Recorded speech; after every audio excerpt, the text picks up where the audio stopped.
ساتھیوں، حق موجود، مقام غوثیت کیا ہے اور تصوف کے جو 4 سلاسل ہیں ان کے بانی کون ہیں؟ ہر نبی کے دور میں اولیاء رہے ہیں اور ان اولیاء کرام نے اس شریعت کو فالو کرتے ہوئے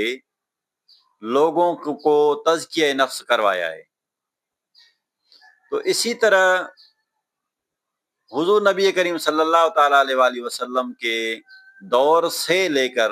جب تک دنیا قائم رہے گی تب تک اس حضور نبی کریم صلی اللہ تعالیٰ علیہ وآلہ وسلم کی شریعت کو فالو کرانے اور تزکیہ نفس کروانے کے لیے اولیاء کرام موجود رہیں گے اور وہ کرتے رہیں گے۔ تو جتنے بھی ان بزرگان دین کی نسبت سے سلاسل کے نام آئیں گے یا ہیں یا گزرے ہیں، ان سب سلاسل کے اوپر، ان سلاسل کے بانیان کے اوپر حضور سیدنا غوث پاک رضی اللہ تعالی عنہ کا قدم غوثیت ہے اور رہے گا۔